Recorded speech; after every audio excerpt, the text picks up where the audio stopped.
حضرت ابراہیم علیہ السلام اس وقت بھی اللہ کے حکم کو مانے اور اللہ کی بات کو 100% مانے اور اپنے بیوی اور بچے کو لے جا کے بیابان جنگل میں چھوڑ دیا۔ ہم لوگ جیسا کہ جانتے ہیں تواریخ میں یہ باتیں شاہد ہیں کہ 7 دن کے بعد جب کھانا ختم ہو گیا، ان کے پاس کھانے کو کچھ نہیں رہا، بیابان جنگل ریگستان تھا، پینے کے لیے بھی وہاں پانی نہیں تھا، ماں کا دودھ سوکھ چکا تھا حضرت ہاجرہ رضی اللہ تعالی عنہا کا، تو بچے کو پلانے کے لیے ان کے سینے میں دودھ بھی نہیں تھا، ان کے چھاتی میں دودھ بھی نہیں تھا۔ تو وہ بچے کی پریشانی کو دیکھ کر کے جب بچے پیاس سے تڑپنے لگے اور بلبلانے لگے، سید ابراہیم علیہ السلام اس وقت شیرخوار بچے تھے یہ،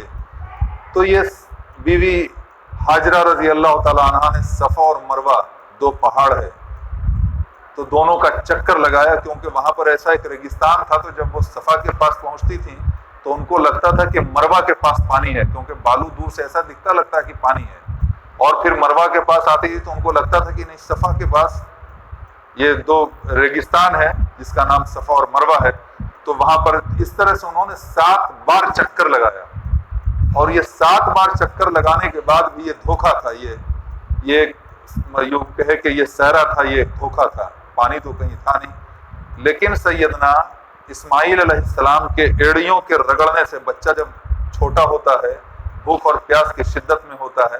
تو وہ پھر اپنی ایڑیوں کو بھی رگڑتا ہے، تو ان کی دیکھیے یہ قربانی، یہ سیکریفائس سے وہاں سے آب زمزم کا چشمہ پھوٹ پڑا، جس کو ہم لوگ سب جانتے ہیں۔ آج بھی جو حج کے لیے لوگ جاتے ہیں تو زمزم کا پانی لے کر کے آتے ہیں، اور وہ بہت ہی بابرکت پانی ہے۔ اس کے بارے میں ہمارے ہاں یوں آتا ہے کہ بہت ساری بیماریوں کا وہ علاج ہے، اس میں اللہ نے شفا رکھا ہے، اور ایسا سرزمین پر وہ چشمہ پھوٹا کہ وہ آنے والے قیامت تک وہ چشمہ کبھی بھی سوکھے گا نہیں۔ اللہ نے ایسا وہاں سے چشمہ جاری کیا، اور اس ریگستان کو ان کے قربانیوں کے نتیجے پہ، ان کے تیاگ، تپسیا اور بلیدان کے نتیجے پہ، اس کو مکہ کو ایک سینٹر پوائنٹ بنا دیا، پوری دنیا کا اللہ نے اس کو مرکز بنا دیا، اس کو شہر بنا دیا۔ آج پوری جغرافیکل آپ اس سے بھی اگر بات کریں گی تو مکہ از ان دا سینٹر آف دی ورلڈ،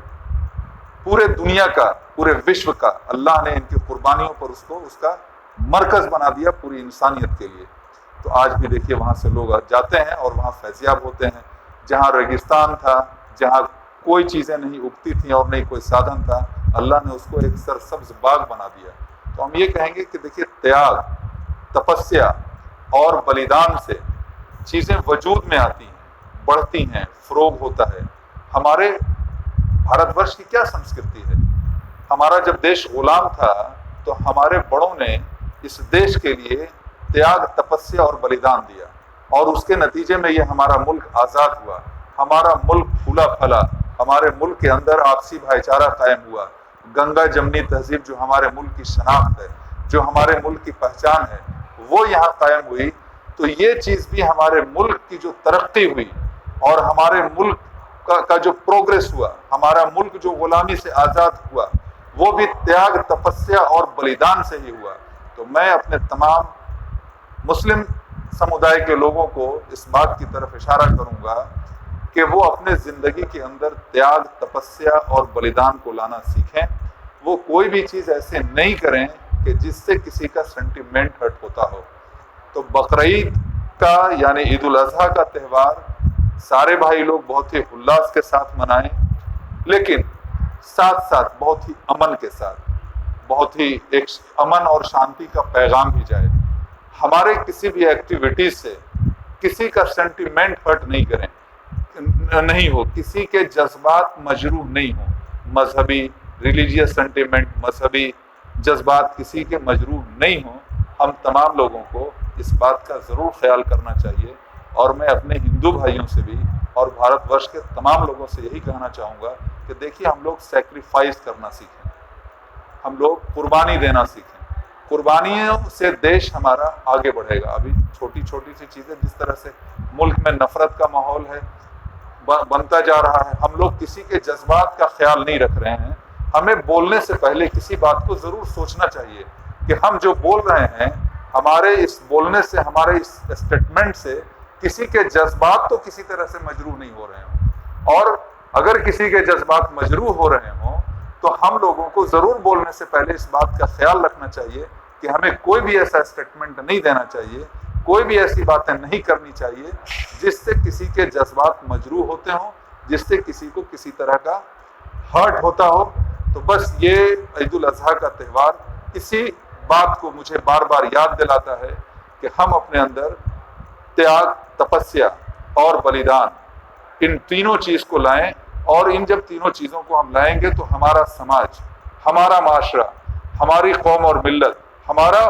دیش اور وطن یہ ترقی کرے گا اور دنیا میں ایک مثال بنے گا، جیسا کہ حضرت ابراہیم علیہ السلام نے جب تیاگ، تپسیا اور بلیدان کو اپنایا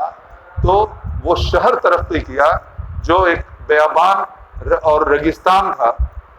اس کو اللہ نے پوری دنیا کے لیے ایک مرکز بنا دیا۔ ان کی نسلوں میں بھی اللہ نے برکت دیا اور سب لوگ پھولے پھلے اور سب لوگ آگے بڑھے۔ ہمارا دیش بھی اسی سے کل بھی آگے بڑھا تھا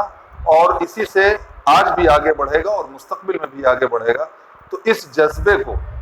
ہم کو اپنے اندر پیدا کرنے کی ضرورت ہے۔ ویسے بھی ہمارا بھارت ورش صوفیاؤں کا اور سنت کا دیش رہا ہے، جنہوں نے اس دیش کے اندر آ کر کے ہر طرح کے تیاگ، تپسیا اور بلیدان کو سویکار کیا ہے اور اپنے دیش کے لیے، سماج کے لیے اور وطن کے لیے دیا ہے۔ جیسا کہ میں نے بولا کہ بھگوان شری رام نے بھی 14 سال بنواس ہوا تو یہ ایک بہت بڑا تپسیا تھا، ایک تیاگ تھا۔ تو اسی سے دیکھیے چیزیں آگے بڑھتی ہیں، کوئی مذہب ہو، کوئی قوم ہو، کوئی ملت ہو، کوئی دیش اور وطن ہو، تو ہم کو اس کو آگے بڑھانا ہے۔ میں ایک بار پھر سے بڑے ونمر بھاؤ کے ساتھ سب لوگوں کو یہی اپیل کروں گا کہ ان کوالٹیز کو اپنے اندر، گڈ کوالٹیز کو ڈیولپ کریں، اور پھر سے ایک بار سبھی بھارت ورش کے لوگوں کو دل کی عمیق گہرائیوں سے عید الاضحیٰ کی مبارکباد پیش کرنا چاہوں گا کہ وہ لوگ بہت ہی الاس کے ساتھ منائیں، ساتھ ہی ساتھ بہت ہی شانتی کا پریچے دیں، اور ایسا کوئی بھی ایکٹیویٹی نہیں کریں جس سے ہمارے برادر وطن کو کسی طرح کی تکلیف پہنچے، ان کے کسی طرح سے جذبات مجروح ہوتے ہیں۔ شکریہ، تھینک یو۔